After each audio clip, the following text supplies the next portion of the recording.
두 번째 신념으로 자기를 사랑하는 것이 이기적이다. 이거는 제가 강의하러 가보면 자기를 사랑해 주세요 이러면 다 손 들고 물어봐. 자기를 사랑하는 거는 이기적 아니에요? 맞아요. 특히 기독교인들은 많이 질문하게 되겠죠. 기독교인들의 그 주 레파토리 중에 하나가 하나님을 사랑하라고 그랬지 나를 사랑하라고 나 자신을 부인하라고 그러지 않았느냐. 그래서 그런 이야기를 계속 듣다 보니까 제가 무슨 생각이 드냐면 그 자기 사랑에 대한 어떤 개념 자체가 굉장히 좀 다르다라는 생각이 들어요. 우리는 자기 사랑 그러면은 나의 유익을 위해서 이기적으로 나만 살려고 하는 거를 자기 사랑이다 이렇게 생각을 많이 하는데, 사실 보면 자기 사랑이라는 것은 나의 좋은 면뿐만 아니라 나의 부족한 면, 연약한 부분 이것들조차도 다 받아들이는 게 그게 진정한 자기 사랑인데, 우리는 그거에 대해서는 이렇게 잘 받아들이지도 못하고 잘 인정이 안 되는 것 같다라는 생각이 들어요. 맞아요. 56페이지에 이런 이야기가 나오는데요. 저쪽 세상에서 한 커플씩 벗겨난 후 진정한 나 자신과 대면했을 때 나는 내 모든 행동의 배후에 근본적으로 두 가지 원동력이 있음을 깨달았다. 사랑과 두려움이었다. 내가 한 모든 행동 배후에는 두 힘 중 하나가 있었다. 나는 사랑보다 두려움에 떠밀려 대부분의 인생을 소비했음을 분명히 보았다. 내 인생을 바꾸기 위해서는 두려움이 아닌 사랑으로 말하고 행동해야 한다. 라고 이야기를 하고 있고요. 또 하나는 57페이지에 자신의 약점과 실수를 인정하지 않은 채 자기 긍정을 통해 기운을 북돋은 것만이 자신을 사랑하는 방법이라 믿는 사람이 꽤 많다. 하지만 이것은 핵심을 잘못 짚고 있는 것이다. 끊임없이 자신을 칭찬하고 멋지다고 말해주는 것이 자기 사랑의 전부는 아니다. 진정한 당신, 남 모르는 약점도 갖고 있고 비판받으면 무너지기도 하고 실패도 하고 실망스럽기도 한 인간적인 당신, 그 당신 전부를 사랑하는 것이 진정으로 당신을 사랑하는 것이다.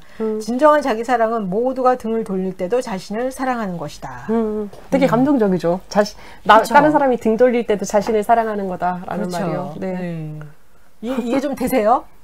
저는 뭐 됐다 안 됐다 하긴 하는데 되는 시간이 좀 더 많아지고 있어요. 기억할 것은 자기 사랑이라는 것이 이기적으로 뭐 자기 것만 움켜쥔다 이거보다는 그 개념은 내려놓고 오히려 자신의 연약함이라든지 부족함을 품어주는 거, 그것이 곧 자기 사랑이라는 걸 우리가 좀 인식을 하면 훨씬 더 좀 편안하게 받아들일 수 있지 않을까 하는 생각이 들어요. 사실 보면 뭔가를 잘못했을 때 사과하는 거 되게 어렵잖아요. 네, 좀 어려워 하시더라고요. 많은 분들이. 근데 저는 보면 그게 자격지심이 작용을 안 할 때는 잘못했습니다. 다음부터 제대로 하겠습니다. 이게 나오는데, 이게 자격지심이 이렇게 작동을 하면 그 말을 못 해. 자존심 상해서. 그렇죠. 근데 정말로 자기를 사랑한다는 건 어떤 그런 자기의 연약함이 드러났을 때 잘 사과할 수 있는 거, 이게 참 필요하다는 생각이 드네요. 그렇죠. 연습이 필요한 부분이죠. 선생님 혹시 이 자기를 사랑하는 것이 이기적이다라는 부분 보면서 좀 나누고 싶은 이야기 있으면 해주시면 좋겠어요. 특별히 이제 그 부분은 아까 우리 기독교인들이 이제 자기 사랑하는 부분에 대해서 이기적이라고 표현을 하는데, 그 이야기를 하는 이제 근본적인 생각이 있는 거예요. 왜냐하면 이제 우리가 봤을 때 자기만 위하는 사람이 자기 사랑이라고 자꾸 착각을 하는 거예요. 자기만 위하는 사람. 네, 사람을 자기를 사랑하는 사람이라고 생각을 하기 때문에 우리가 불편한 부분이거든요. 나르시시즘 같은 개념 하고 조금 다르긴 하죠. 어쨌든 그 개념인 거예요. 나만 귀하고 나만 소중하고, 그러니까 다른 사람들은 나를 위해 희생해야 돼 라고 생각하는 게 자기 사랑이라고 생각을 하는데, 사실은 맞아요. 그렇지가 않은 거예요.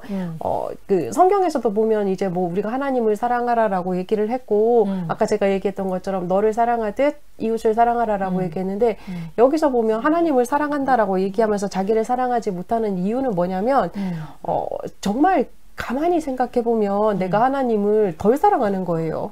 왜냐면 하나님의 걸작품인데 내가 그런 나를 사랑하지 못하는 거는 사실은 하나님은 괜찮다라고 얘기하는데 나는 안 괜찮다라고 얘기하는 거하고 똑같은 거예요. 대부분의 아마 사람들이 자기의 그래도 이제 장점 같은 거는 인정하기가 좀 수월한데 자기의 단점이나 실수, 약점들을 이렇게 받아들이는 거, 이거를 굉장히 싫어하죠. 힘들어하지 않나 싶어요. 왜냐하면 그거를 장점, 약점이라고 사실 나눠서 그런 거거든요. 장점이 약점이 되고 약점이 장점이 되는데. 그러니까요.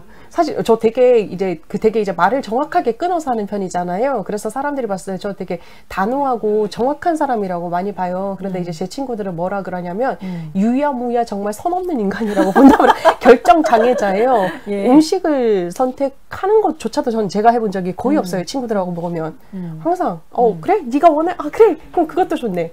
야 이거 어때? 야 이것도 좋네. 그럼 도대체 네 의견은 뭐야? 제 친구들 항상 그렇게 얘기한단 말이에요. 근데 그런 반면에 이제 다른 사람들은 저한테 뭐라고 그러냐면 되게 수용력이 좋은 사람, 배려하는 사람이라고 봐요. 왜냐하면 내가 선택을 안 하니까. 어떤 자리에서는 수용하고 이제 배려해주는 사람이 필요하면 그건 장점이 되잖아요. 그런데 지금은 뭐 이제 제가 이제 뭐 교육부를 해야 되니까 뭐 결정해야 될 게 있는데 제가 다 수용하고 포용하고 이것도 좋네 저것도 좋네 황희정승처럼 하면 일이 안 되잖아요. 이때는 단점이 될 수밖에 없는 거죠. 한동안은 저는 그런 생각도 있었던 것 같아요. 모든 사람들한테 칭찬받고 싶은 거. 뭐 그건 누구나 다 가지고 있죠. 사랑받고 싶고 칭찬받고 싶잖아요. 모든 사람들한테 사랑받고 칭찬받고 싶으니까 노소리를 안 하는 거야. 그렇죠. 그리고 결정을 잘 안 하는 거야. 웬만하면은 당신들 뜻대로 내가 해보려고 한번 한다. 네네. 이러다 보니까 일이 진행이 안 될 때가 있더라고요. 그러니까 그건 단점이잖아요, 사실. 제가 원래 그런 사람은 아니었거든. 아니시죠. 이렇게 선이 굉장히 분명한 사람이고 딱딱 맺고 끊는 게 분명한 사람인데 어느 순간 모두한테 그래도 칭찬받고 싶고 사랑받고 싶고 이 생각이 강해지니까 갑자기 결정도 안 하고 우유부단하게 계속 이러고 그리고 내 표현을 안 하다 보니까 좀 이상해지고 사람들이 어느 때는 막 무시하고 막무가내로 이게 왜 이렇게 된 거지 보니까 그런 뒷면에 사랑받고 싶다는 생각에 나를 오히려 드러내지 않으니까 오히려 사람들이 쟤 아무 소리 안 하니까 맘대로 해도 되나 봐. 막 그렇게 할 때도 있더라고요. 맞아요. 그러니까 그런 경우도 있잖아요. 그리고 또 한 가지 사랑받고 싶다라는 욕구 때문에 하는 행동 중에 하나가 뭐냐면 끊임없이 성공을 추구하는 거예요. 인정받으려고. 전 평생 그렇게 살았어요. 그러니까, 근데 그게 사실은, 우리가 생각해야 될 게, 제가 요거를 얘기하는 이유는 뭐냐면, 이게 장점이다, 이게 단점이다라고 나누기 때문에, 이 책에서 보면 자유롭게 살려고 얘기하잖아요. 편안하게 살아. 그냥 네가 뭐라고 증명하려고 애쓸 필요도 없고 그냥 있는 대로 그대로 너처럼 살다 보면 어느 틈엔가 네가 할 수 있는 거 이룰 수 있다라고 얘기를 하지만 이렇게 하면 어떻게 들리냐면 그렇게 들릴 수도 있는 거예요. 야, 네가 바쁘게 살지 않아도 돼. 성공을 추구하지 않아도 돼. 너는 열심히 살지 않아도 돼. 그냥 너를 즐겁게 하면서 살면 돼 라고 들릴까 봐요. 이 말을 하는 이유는 좀 더 설명을 드리자면 그런 거죠. 어떤 사람은 되게 여유로운 사람이 있는 거예요. 성격상. 원래 천성으로. 근데 어떤 사람은 되게 바쁜 사람이 있어요. 천성적으로. 선생님은 바쁜 사람이죠. 부지런하려고 노력하는 사람이죠. 그리고 끊임없이 뭔가를 성취하면서 또 본인의 힘을 얻는 사람이잖아요. 그렇죠. 뭔가를 하고 있지 않으면은 제 가치 증명이 안 된다라고 생각하는 사람 중에 하나일 거예요. 아마. 그게 이제 사실은 우리가 얘기할 때 부모님이 그렇게 양육했기 때문에 아니면 성장 환경이 그랬기 때문에라고 얘기도 하지만 솔직히 좀 더 깊이 이제 제가 말씀을 드리자면 본인의 성향이 전혀 없으면 아무리 부모님이 그렇게 푸시를 준다 한들 불가능하다는 거예요. 만약에 애는 너무 이제 맘만 든 거예요. 그럼 아무것도 그냥 너무 자유롭고 난 너무 편안하고 너무 여유로워요. 근데 부모님은 성공이 중요한 사람이 막 다구쳐요. 애가 어떻게 되는 줄 아세요? 막 성공하려고 애가 열심히 사는 줄 아세요? 머리에 꼭 꽂고 나타나요. 그렇게 되나요? 그거를 맘만디 스타일에서는 그걸 받아들일 수가 없으니까? 그럼요.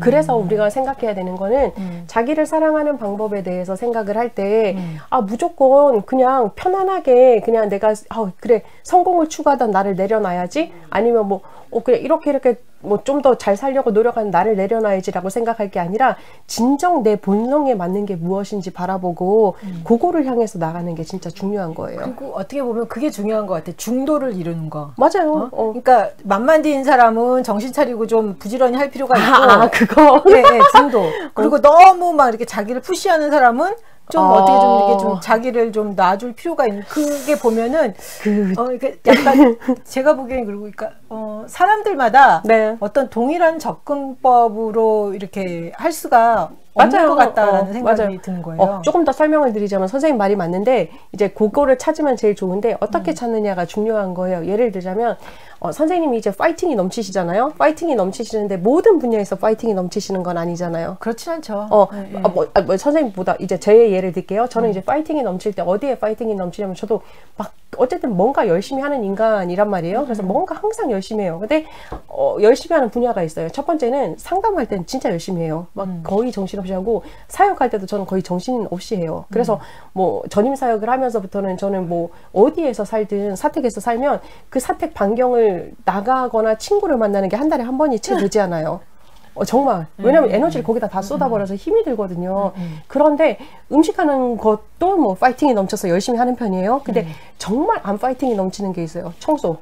그 다음에 저 가꾸는 거, 뭐 외모 가꾸고 뭐 이런 거 있잖아요. 그런 거, 그다음 운동, 지지리도 게으르거든요. 이 말은 뭐냐면 안 해도 괜찮아를 인정해줘야 된다라는 거예요. 근데 파이팅이 넘치는 분야에서도 파이팅이 넘쳐도 되는데 이 파이팅이 넘치다가도 안 될 수도 있잖아요. 거기에 절망하지 말고 뭐 실망을 하겠죠. 한동안은 빠져있지만 금세 나와서 할 수 있어라고 돌아갈 수 있는 게 진짜 자기 사랑인 거예요. 내 성향을 죽여서 열심히 살지 말아야 돼, 성공을 추구하지 말아야 돼, 이렇게 해서 될 문제가 아닌 거예요. 한동안은 그런 책들을 보면 그래 그만 열심히 하고 하던 거 그만해야지. 그럼 갑자기 사람이 벙 뜨는 거예요. 그럼 어떻게 해야 되는 거지? 그러니까요. 그 책 제목이 나왔잖아요. 그런 사람들이 많다 보니까 하마터면 열심히 살 뻔했다라는 제목의 책 보셨어요? 진짜 웃기잖아요. 그러니까 근데 많은 사람이 제가 상담을 하다 보면 그런 사람들, 그런 친구들이 참 많이 찾아요. 어른들도 그렇고요.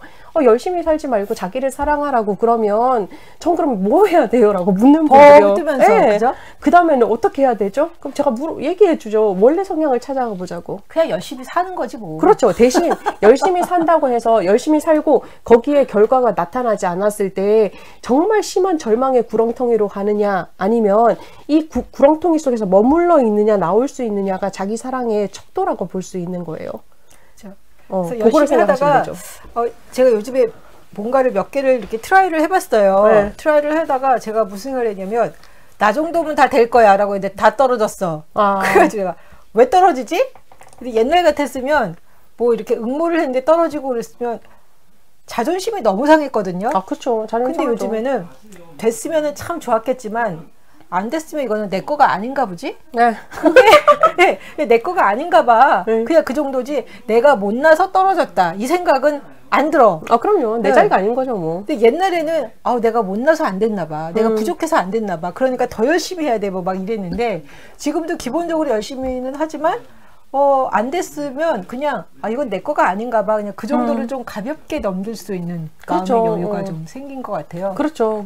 그게 이제 진짜 자기 사랑으로 가는 방법이다라는 걸 생각하시고 또 한 가지 이제 짚어드리자면 자기를 부인하고라는 개념에 대해서 우리가 얘기할 때 자기를 사랑하지 말라라는 개념으로 자꾸 들어가는 거거든요.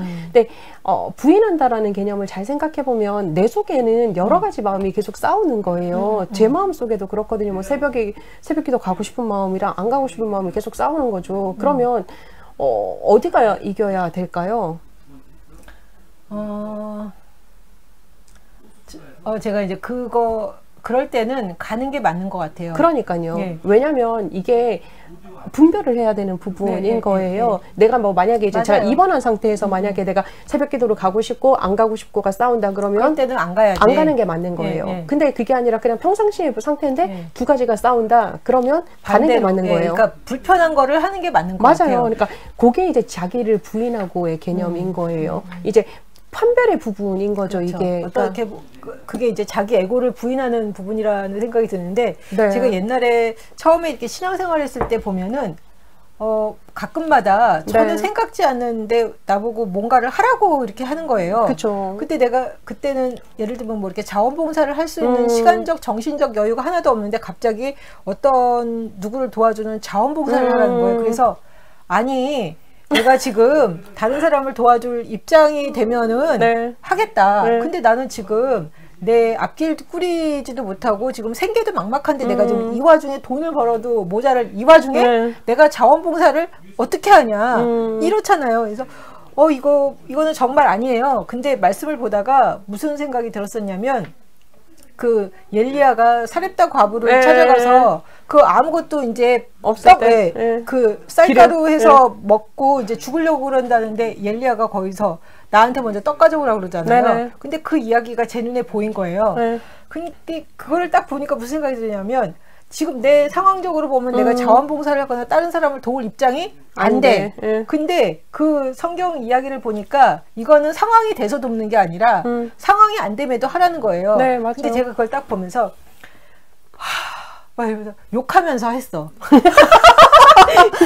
욕하면서. 네. 그러니까 원래 보면은 딱 잘라서 나는 지금 상황이 안 되니까 당신을 도울 수 있는 입장이 안 네. 됩니다. 네. 이렇게 얘기를 해야 되는데 마음에는 그러고 싶지. 네. 마음에는 그러고 싶은데 이렇게 성경 말씀을 이렇게 딱 보는데 그 상황이 아닌데도 불구하고 떡가루 그 먼저 떡 엘리야를 위해서 떡 만들어 오니까 떡 먼저 갖다 주니까 그 다음에 문제가 다 해결이 되잖아요. 네. 근데 그걸 보면서 이거 진짜 내 마음에 안 들지만 그냥 마음에 안 드는 거를 행하는 게 맞겠구나. 그렇게 해가지고 넘어갔고 그 다음에 정말 일들이 잘 풀렸거든요. 네. 그래서 제가 어제 이제 페이스북에다가 그런 글을 올렸었는데 신앙생활 초창기에는 마음에 안 들어도 이게 보기에 맞다 싶으면 욕하면서라도 했어요. 네. 제가 막 툴툴거리면서도 왜 나한테 이런 걸 시키려고 그러면서 했어. 네. 근데 그렇게 했을 때 사실은 보면 다 결과들은 좋았어요. 네. 뜻밖의 결과들이 많이 나왔었거든요. 네. 근데 이게 신앙의 연차가 지나면서 무슨 일이 발생하냐면 마음에 안 드는 일이 딱 있어. 안 해. 어렸을 때는 오히려 네. 어떤 저의 그 자기 부인 에고를 꺾는 일들을 했는데 이제 좀 연차가 지나고 조금 더 이렇게 좀 나이가 들고 그러다 보니까 딱 봤을 때 마음에 안 들면 단호하게 딱 자르는 거예요. 자르고 안 해. 그리고 내 마음에 드는 일이 일어나기를 기대하면서 계속 버텨. 버티기. 네. 보니까 그리고 또 이제 이게 시간이 지나니까 어떻게 하냐면 옛날에는 어렸을 때는 막 툴툴거리면서도 했는데 이제는 네. 툴툴거리지도 않아. 네. 우아하게 가만히 있어. 그러면서 안 안 해. 해. 제가 그렇게 변했더라고요. 아하, 그래서 왜 예를 들면 정말 우리의 인생 가운데 네. 삶이 이렇게 말을 걸어올 때들이 있잖아요. 네. 어렸을 때는 그렇게 삶이 말을 걸어올 때 원치 않는 일들을 막 하라고 했을 때 툴툴거리면서도 했는데 지금은 삶이 말을 걸어와도 안 해. 제가 그런 제 바뀐 모습을 보고 되게 깜짝 놀랐어요. 깜짝 놀라면서 네. 어머, 왜 이렇게 됐지? 어느 순간 마음에 안 들면 그거는 생각할 만한 재고의 여지도 없이 무조건 안 하는 거였어요. 어느 순간서부터. 그 어렸을 때는 정말 마음에 안 들어도 이거는 해야 돼 하면서 이렇게 막 이렇게 했었는데 그것들을 다 잃어버리고 이제는 딱 내 마음에 드는 것만 하고 내 마음에 안 드는 거는 무조건 잘라버리고 더 이상 생각하지도 않고 이렇게 하는 걸 이렇게 바뀐 걸 보면서 왜 제 삶 가운데 이렇게 역동성이 떨어졌나 봤더니 원인은 그거였더라고요. 삶이 이렇게 말을 걸어오고 내가 하기 싫은 거를 시키면 내가 그걸 왜 하니? 안 해. 탁 잘라버렸는데 그럴 때 그렇게 말을 걸어올 때 보니까 이게 해야 되는 거였더라고. 맞아요. 해야 돼. 그래서 그래서 제가 그런 게 들어요. 하나님 이제는 마음에 드는 것 또 하라고 그러면 이제 도로 해볼게요. 제가 삶의 역동성을 완전히 잃어버리고 내 방식대로 이렇게 삶을 좀 재단해보고 싶었더니 삶은 재단이 돼. 네. 근데 삶에 힘이 없고 뭐 생명력도 없고 그냥 뭐라 그러죠? 그냥 평평하게 가는 듯한 평지를 걷는 듯한 느낌만 있으셨구나. 그래서 네네. 이게 도대체 이게 어쩐 일인가라는 생각이 들었는데 그게 어렸을 때의 기억들이 나면서 내가 그랬구나 왜 변했구나 사람이. 좋은 경험하신 거예요, 선생님. 근데 보면 이제 선생님이 머물러 있었던 거잖아요. 그렇죠. 평지에. 근데 이제 항상 스펙터클하게 살다가 열심히 역동적으로 살다가 선생님스럽지 않게 그냥 머물러 버린 상태인 거잖아요. 그게 이제 우아하게 버텨본 거죠. 근데 그거를 인지를 못했었으면 조금 더 아쉬움이었는데 인지를 하신 거잖아요. 네, 어느 순간.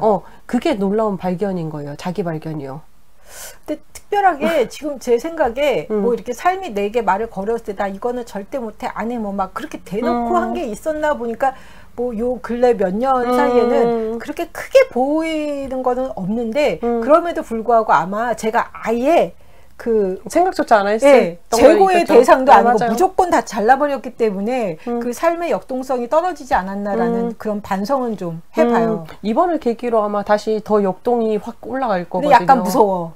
또 하기 싫은 거 시킬까봐. 또 어떤 게 올까? 예. 알 수 없는. 네, 그러면 이제 옛날에는 왜 날 시키냐고 이런지만 그래도 했는데 왜 날 시켜? 난 안 해. 이렇게 지금 가 있는 상태잖아요. 그래서 이거를 바꾸는 게 쉽지는 않을 수도 있겠지만 일단은 제가 마음을 열어서 하나님 마음에 안 드는 거를 시키면 내가 무조건 해보겠다. 지금 약간 이렇게 바꿨어요. 이게 정말 좋은 자기 사랑의 방법 중에 하나이신 거예요. 그래요?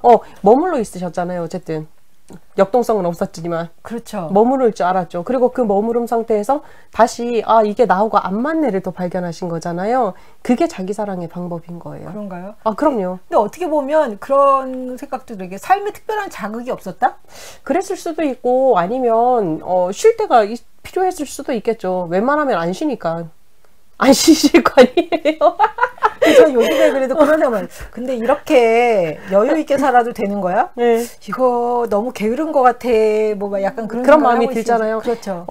저 같은 경우도 잘 못 쉬기 때문에 하나님이 저한테 쉬라는 사인은 몇 가지로 보여주셔도 저 잘 못 쉬거든요. 근데 안 되니까 작년에는 수술했단 말이에요. 억지로. 근데 수술하고 그렇죠. 저는 한 3일 만에 퇴원해서 이제 다시 출근할 줄 알았어요. 한 달 쉬었어요. 그래요? 못 움직였거든요. 그러니까 움직이긴 하는데 되게 힘들게 진짜 한 발짝 걸음도 힘들어서 제가 그 목사님한테 죄송합니다 양해를 하고 목사님 다행히 양해해 주셔서 한 달을 쉬었는데 하나님의 사인이었던 거죠. 쉬라는 거. 니는 내가 말을 해도 안 들어보니까 결국은 아프게라도 해야지 널 쉬어야지. 이렇게 되신 거죠. 저는 그러니까 맨날 하는 멘트가 있어. 저 안 놀았어요. 그러니까 놀아도 누가 뭐라 그러냐고 사실. 근데 놀고 좀 너무 여유 있게 있으면 죄책감이 드는 거예요. 그러니까요. 그러니까 항상 하는 멘트가 나는 무조건 놀지는 않았다. 그렇죠. 나는 돈을 많이 벌지는 못했지만 그래도 난 놀지는 않았다. 예, 항상 그러면서 자기 합리화를 하는 거죠. 그게 사실은 언니가 언니한테 변명하신 건 거예요. 본인한테. 딴 사람한테 아니야. 미라한테 하는 게 아니라 그냥 신경미가 신경미한테 그러는 거예요. 나 놀지 않았어. 나 열심히 살았잖아. 라는 걸 본인한테 계속 증명을 하시는 부분인 거예요. 미안해서 그런 것 같아요. 그럴 수도 있고 죄책감이 자꾸 올라오는 거죠. 네, 나스럽지 않으니까. 본인이 생각했을 때 나는 게으르면 안 되고 쉬면 안 되는 인간인데 자꾸 이제 그러니까 뭐가 딱 보여지는 게 많지 않으니까 그런 걸 수도 있거든요. 근데 그게 이제 할 필요가 없는 거죠. 그냥 쉬어도 돼. 좀 게으르네. 그럼 이땐가 보다. 그럼 되는 요즘에 거고요. 그런 생각도 들어요. 하나님이 내게 이렇게 좀 쉬는 시간을 주셨기에 사실은 내가 이런 것도 해보고 그럼요. 좀 생각도 해보고 이러는 것 같다. 그러니까요. 네. 근데 좀 시간이 여유 있다라는 게 완전 마음이 편하진 않아. 그럼요. 말해서. 그럼요. 네. 그것도 선생님이시니까 그것도 받아줘야죠. 그죠? 자기 사랑 예. 중요합니다.